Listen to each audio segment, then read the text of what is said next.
Well, I welcome, particularly if you're watching online, the context for today, and Lily, not overly religious, and I would like to say that I'm not either. And that might seem funny because I'm a minister, I'm a reverend, I'm a pastor, or whatever you want to call me.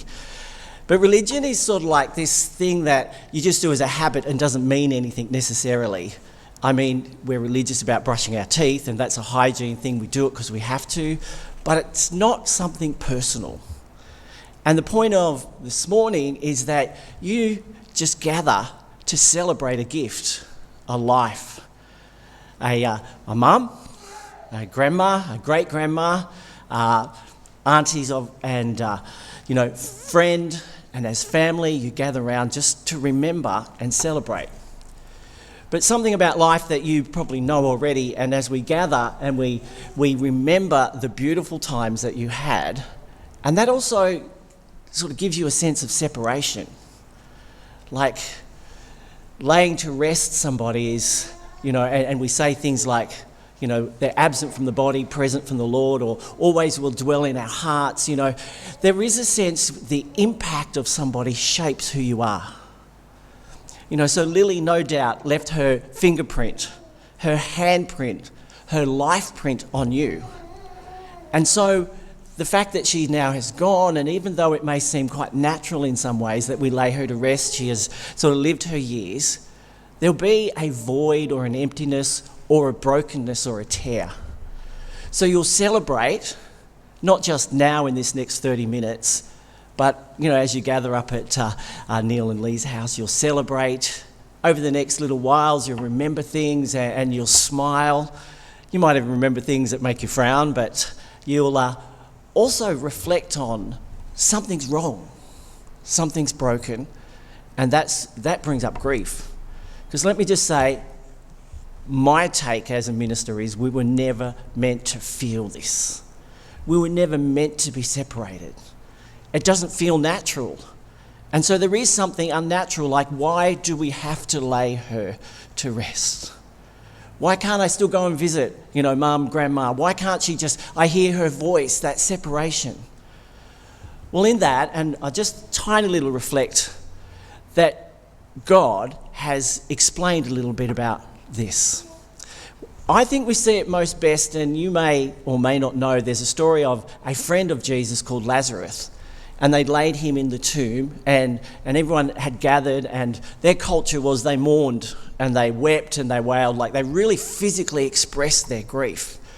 And so, 4 or 5 days after she'd passed away, friends and family were gathered and they were mourning. And as Jesus comes, and just to give you context of why I sort of focus around Jesus, as he comes, he actually sees their grief, and he weeps, because Lazarus was his friend. So he cries. Technical little thing, it's the shortest verse in the whole Bible. Jesus wept. The commentary says, see how much he loved him. And so love, as much as it builds you up, as much as it shapes who you are, also has this danger in it, this sort of fear of losing, of being broken. And Jesus reflects that he gets it.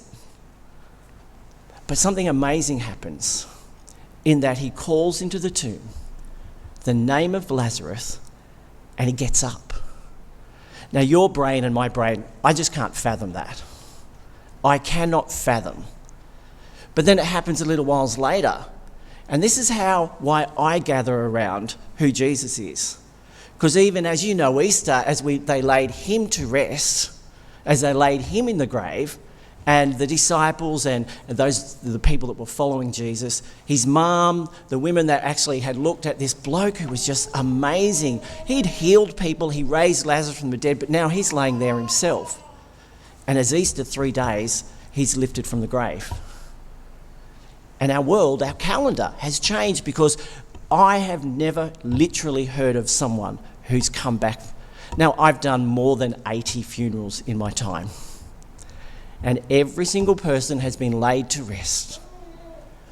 So I think religion would be like a whole bunch of do's and don'ts, But a relationship is going, where do I find hope?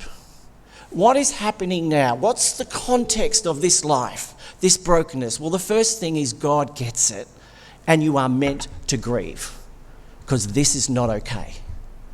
Forgive me, but I don't know what you think of hell, but this is as close to hell as I ever want to get. See, because hell is being separated. I can't see them, I can't touch them. I've laid my parents to rest. I've laid 4 of my 5 brothers to rest. I've laid 2 of my sisters to rest. And every time my heart is wrenched. Now, I have to be honest, I never met Lily. Although when I look at her face, I'm going, I'm sure I've seen that face somewhere. I'm not sure if but anyway, there's something that just makes you want to connect, and you know. And so I'm going, I don't like this. This is not fun. This is awful. This is as close to hell as I ever want to get. But here is my hope, and this is what I offer to you. A bit later we'll read the 23rd Psalm. The Lord is my shepherd. He leads me beside still waters to rest. He restores my soul, that thing that's right inside us. He comforts and he shields and he protects. And then right at the end he says he lays a table out, and we get to gather together again in that table, curiously, even in the midst of our enemies. So we have this hope. And I would offer to you the hope that is confirmed or concreted by the resurrection of Jesus, hinted at by the resurrection of Lazarus. Because that's the only hope that I've got, that I'll stand with my mum, with my dad, my brothers, my sisters, that we'll be together. And I would just challenge you to think about it sometime as you grieve. Can you really imagine not being reconnected? It doesn't make sense to our soul. So I say that to put in context that you may grieve and you may celebrate, and that's proper. But I want to offer to you that hope as well. I want to tease your thinking to go, yeah, maybe that's... And I used to work, my first job out of Bible college was with a deaf church. And they had a sign for hope, which is like this. And that's not what I'm talking about. You know, I hope when I go outside the car starts. I hope, you know, when I get home the house is all fine and the kids haven't torn it apart because they're both home from school. You know, that's what the normal deaf sign is for hope. Well, that doesn't fit what we're talking about. I'd like to offer you this. It's what I know because I've seen it. Now, I didn't personally see Jesus or Lazarus, but those that did wrote it down, and our whole history is hinged around that. And they go like this: what I know, I look forward to. That's a sign for truth. 2 lines that never bend. What I know, I look forward to. And as a bonus, their sign for faith is this: what I know, I hold on to. So you're welcome to hope that you'll see Lily again. But I would push you and encourage you, because of what Jesus has done, to hope. And hold on to that promise. Because in your grief, you'll know that this is not okay. So we lay to rest in the hope that we'll be together again, and relationships like this. There you go, you've learned a whole lot of sign language. But I just find it so graphic. And right now, you don't want nice, pretty words. You want something that you can hold on to. You don't want to lose this relationship. And so as we gather to lay Lily to rest, as we reflect on her life, the fingerprint, the handprint, the life print that she shaped into you, you'll smile, you'll grieve, you'll actually look at each other because you have a common experience, your relationship with her. And then I just nudge you forward a little bit to hope. To actually look at, do and can I trust that God will actually carry me through? Well, I'm just going to reflect and fill in a few points that you may not have known about Lily, Brown, Rob, Serbert, mother of Michael and Lee, grandmother of Adam and Emma, great-grandmother of Liam, Patrick, Chelsea, Callie, Connor, Chloe and Silas. There are relationships of the import that she had into your life. More recently, step-grandmother to Michael, Jared, Johnny and Christy. You all carry not only her DNA, but the love and the grace that she gave to you. Born in Dundee, Scotland, the sixth child to Alexander, Sandy, and Mary Robb, who had 10 children. Emigrated to Australia with a large family in 1948 at the age of 8. And at that time, they were the largest family to ever emigrate from Scotland to Australia. They lived in Paddington with her grandparents, who were already here in Australia, and then moved to Lindfield and settled finally in North Ryde, where she lived until she met Sam. Worked at Lifesavers and Coles as a teenager. Lily was a keen swimmer in her youth and swam in the Lane Cove River. She was known even in her younger years, I love this, for a quick temper, which she had until the day she died, but was also the first to support, comfort, or help you in any way that she could. She met Peter, Sam, in 1959, who was in the Royal Navy, and they were engaged and married in the same year. Lily had to travel by ship 6 weeks to Britain on her own as a new bride, as Sam had gone back with the Royal Navy. And she suffered dreadful seasickness the whole trip. There she met her in-laws, who immediately welcomed her into the family, and as it happened, a little while later also welcomed a younger sister, Sandra, who also married a British sailor. 10 months later, she and Michael, and then Lee, 4 years after that. Sorry. Lily was quite often on her own, bringing up 2 children while Sam was at sea for long periods. And this made life hard at times, but Lily was resilient and made home wherever the Navy sent them. She was very house proud and commended by the Navy, by the way she kept her house that she was given. Lily, Sam, Michael and Lee emigrated back to Australia in 1977, where they settled in Mount Druitt area. They spent several years in Adelaide until Sam retired in 2000, and then they moved to Turmena until Sam passed in 2014. Then, suffering ill health herself, she moved to Kurrajong Heights with Lee and Neil, who took care of her until her passing. I wanted to say a special thank you to Catherine Maguire, Shelley and Jamie Finlayson, Leanne from RSL Life Care, for helping your friendship and support of Lily.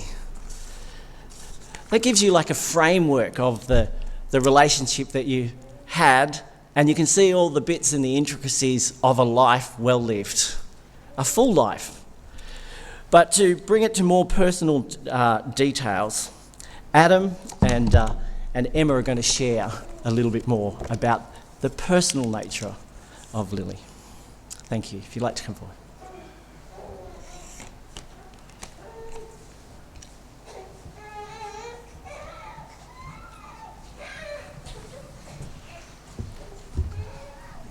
Why are you standing?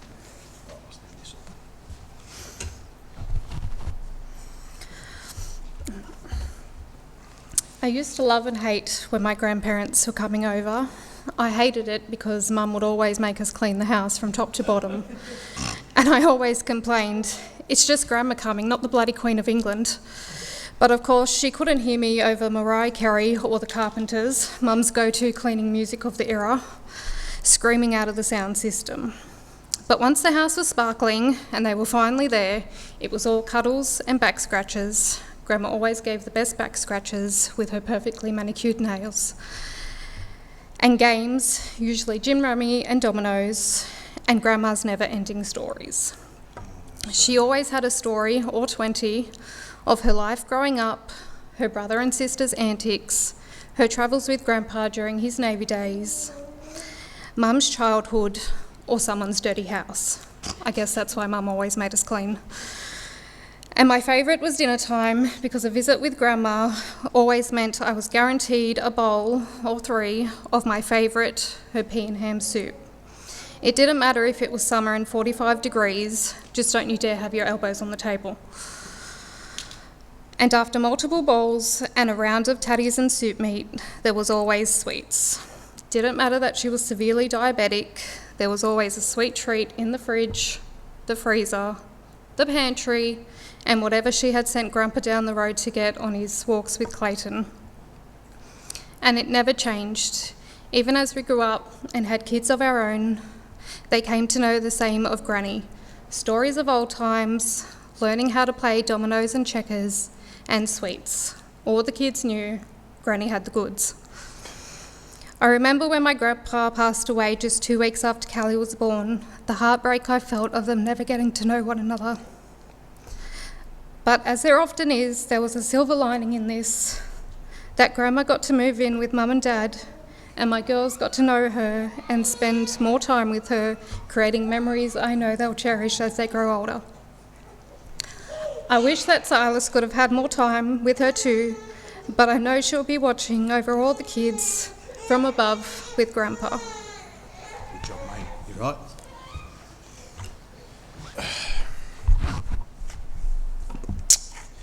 Rightio.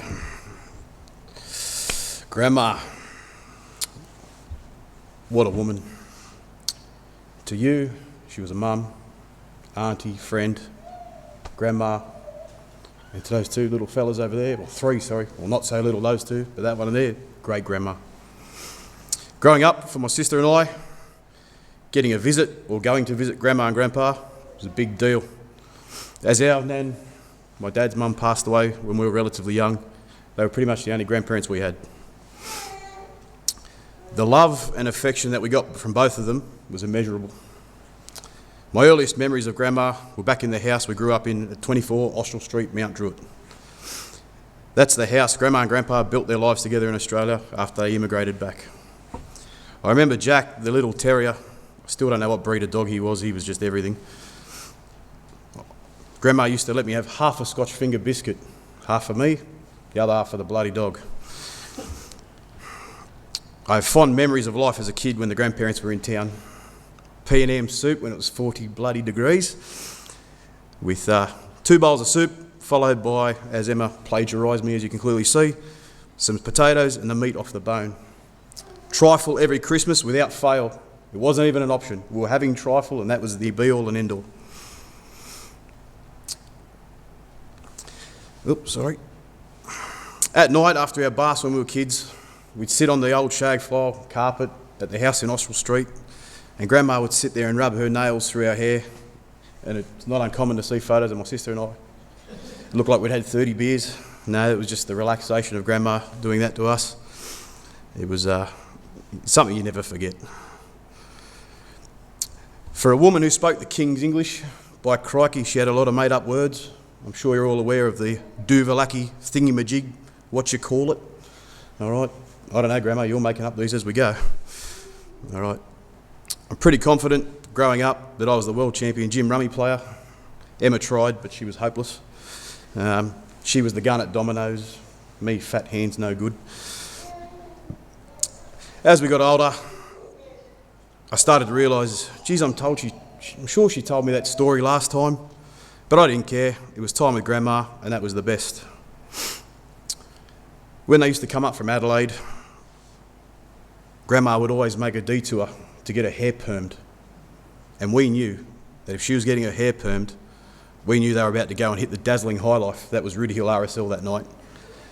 Which doesn't sound like a lot, but I knew that I was getting a handful of $1 coins fresh out of a poker machine the next morning when I woke up.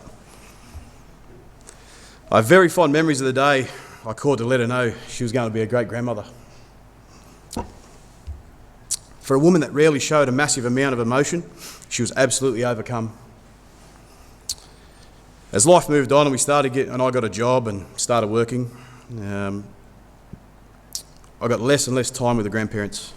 Life was busy and I never really noticed how little time I managed to spend with them. Unfortunately, it wasn't until Grandpa left, and by left, passed away, sorry, I realised how short the life can be and I need to actually try and spend some more time with Grandma. Until the very end, she was as sharp as a tack. I could never put a lot past her, but it didn't stop me trying. And also encouraging her older 2 great-grandchildren over there to try the same. I remember one day I tried to stitch Grandma up. And Patrick came back shaking his head saying, "Dad, she's got some sort of magic. She knew straight away. She's not the silly old chook that you said she was." Boxing Day last year now, Christmas just gone. Through all this COVID rubbish, we managed to have a family Christmas together. Emma and Jason, the kids, escaped Fortress Queensland. A big proportion of the Reese clan was there, and all of Grandma's grandkids and great-grandkids were present. For the first time in quite a long time, I saw a genuine happiness in her.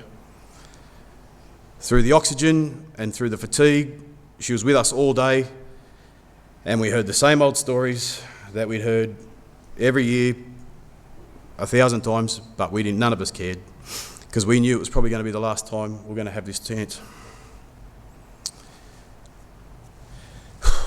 Every Christmas for the last 20 odd years, I've made the same joke. Mum and Dad, my wife, Emma, you'll all be privy to the joke. I'd roll in Christmas Day full of swagger, usually a few beers under the belt. "Hey Grandma, look, you made another one." Implying that she was getting on in age, and I'm surprised she made another one. You'd made another one, old chook. Didn't do that this year. A week or so later, we went back up to Mum and Dad's. We could see that time was getting shorter and shorter. I went and spoke to her for a little while. I was sitting on the lounge next to her, and she said to me, "You never told me that joke this year."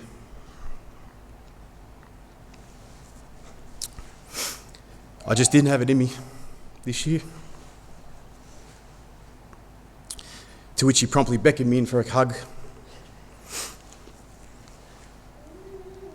Now we find ourselves here, a day we all knew that was coming, but still doesn't make it any easier. I'd like to sincerely thank each and every one of you guys for coming today. Attending, not only to me, but I know especially to Mum, it's a big deal. One last mention needs to go to both my mum and dad. After Grandpa passed, they took Grandma in and looked after her with absolute love and affection. Yes, you had your moments, but what family doesn't? All right? You guys gave her the absolute best you could, almost putting your lives on hold. And I'm absolutely convinced had this not been the case, we would have lost Grandma a lot earlier.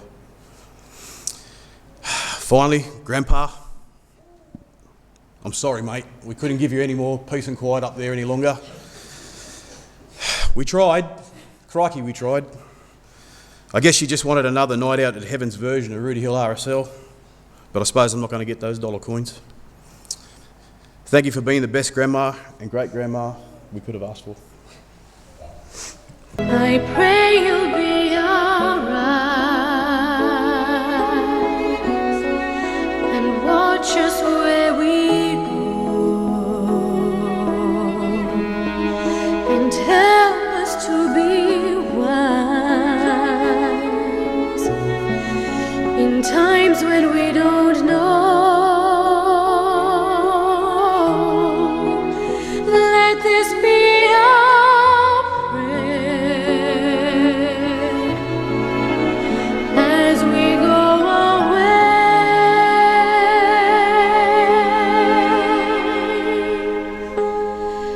Lead us to a place, guide us with your grace, to a place where we'll be safe.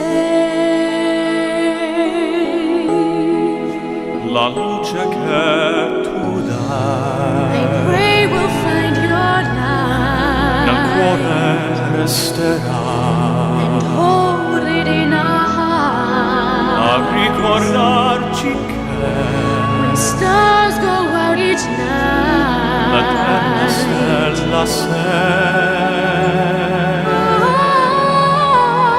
nel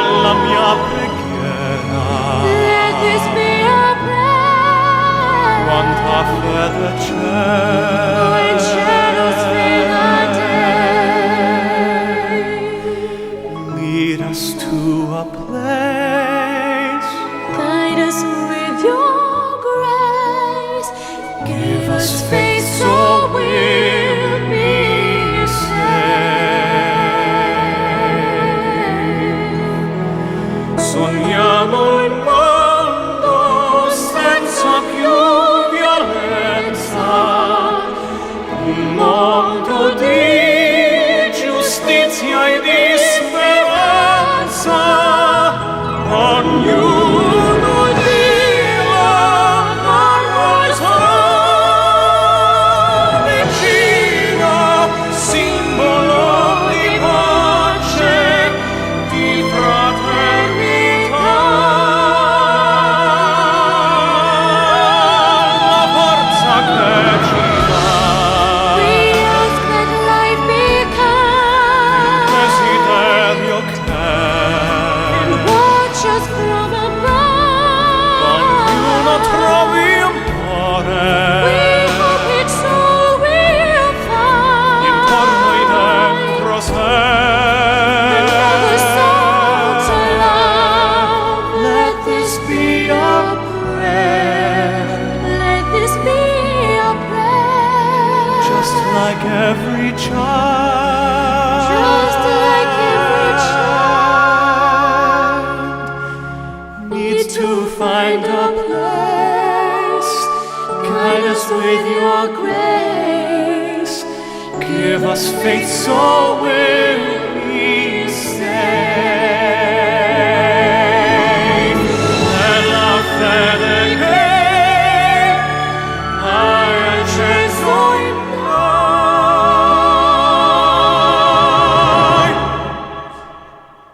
Sento che ci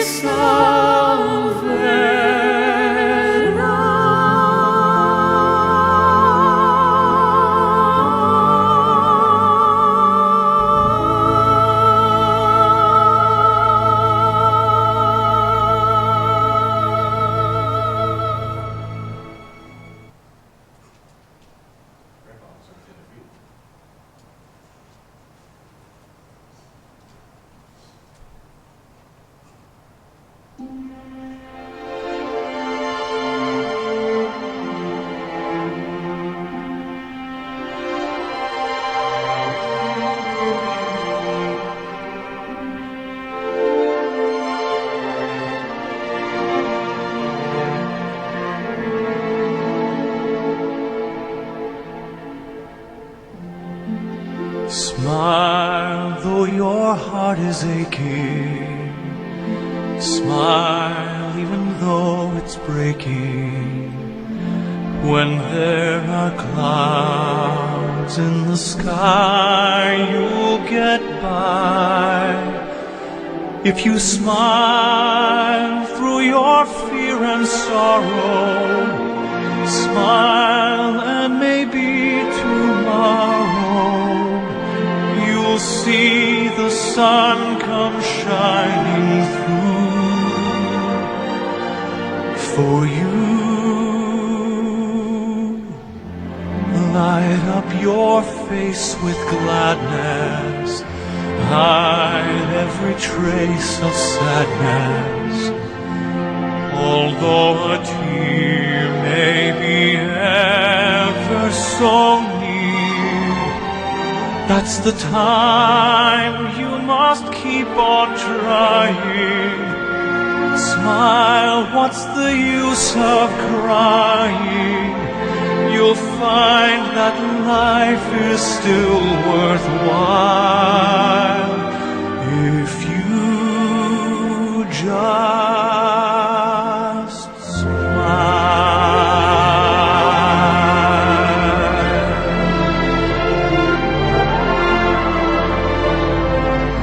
When there are clouds in the sky, you'll get by if you smile.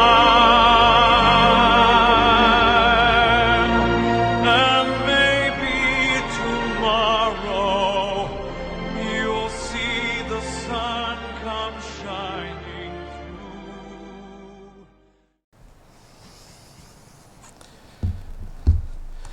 The words of that song, Smile, even though your heart is breaking, is that tension between knowing that things are not okay, but they're okay. Our confidence, our hope is that we've seen not only this before, but we've been given a promise of the resurrection. And I'd like to read to you from Psalm 23. The Lord is my shepherd. I lack nothing. He makes me to lie down in green pastures. He leads me beside quiet waters. He refreshes my soul. He guides me along the right paths for his name's sake. And even though I walk through the darkest valley, I will fear no evil, for you are with me. Your rod and your staff, they comfort me. You prepare a table before me in the presence of my enemies. You anoint my head with oil, and my cup overflows. Surely your goodness and love will follow me all the days of my life, and I will dwell in the house of the Lord forever.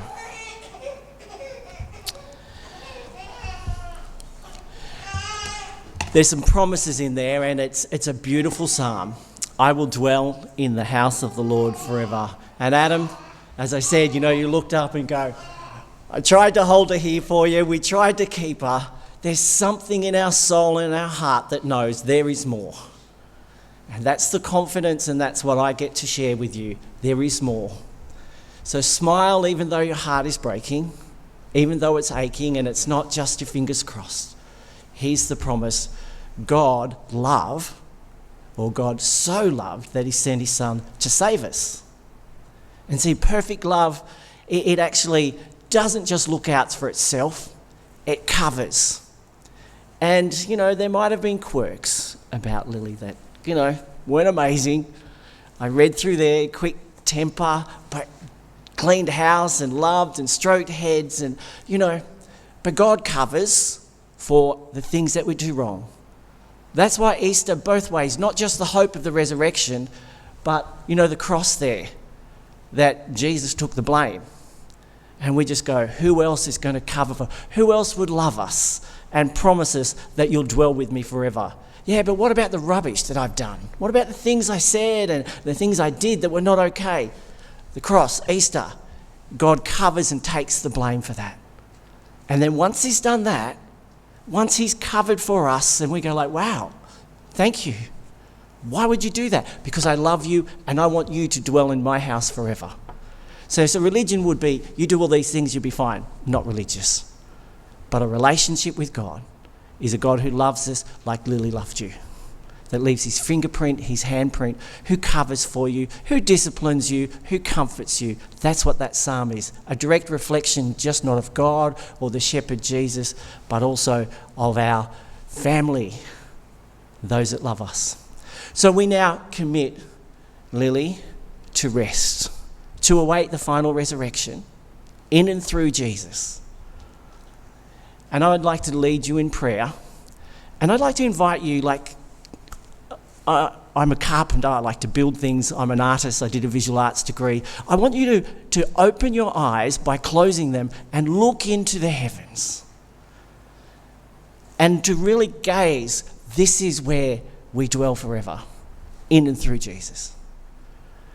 And we don't just commit Lily to rest, but we wait until we are reunited in and through Jesus. His covering of us, his resurrection. So would you join me as I lead us in prayer? And we'll speak to our Heavenly Father, our great shepherd. Join me. Father, as we are now forced with not only mortality, but being cut off from those that we love. We know that this separation is for a time, and we look through into the heavens now and we see the eternal. And as our hearts cry out, not just for the separation, but the longing to be together, Father, would you comfort us? Would you lead us? Would you guide us? Jesus, I know you wept at your friend and you would weep with our grief now. So comfort us with the same love and comfort that you've expressed throughout all of creation. We put our hope in what you did when you sent your Son, Father, to pay for the things that we did wrong. And then you accepted him back into heaven. You raised him from the dead. And you said for those that put our trust, our hope in him, we would be reunited. So long, Lord, as we long to be together, as we're reminded of eternity and brokenness, may you be our strength and our comfort. May you comfort the hearts, the very souls of all those that gather, from children, grandchildren, to family, friends. Lord, be our comfort. And so, Lord, we commit the life of Lily Brown Serbert into your care, into your eternal hands, to restore her to the beauty of all that you fashioned for her. Lord, comfort us, and we lay her to rest before you now, trusting that you are a good and loving God, trusting in and through what Jesus did on our behalf so that we could be with you. So we do all of this in the name of the Father, because you loved us. In the name of your Son, Jesus, who saved us and went before us through the resurrection, and your Spirit who comforts us even now. So we lay Lily to rest in your care in the name that you gave us. Amen.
Well, thanks for letting me share and lead you in the service for Lily.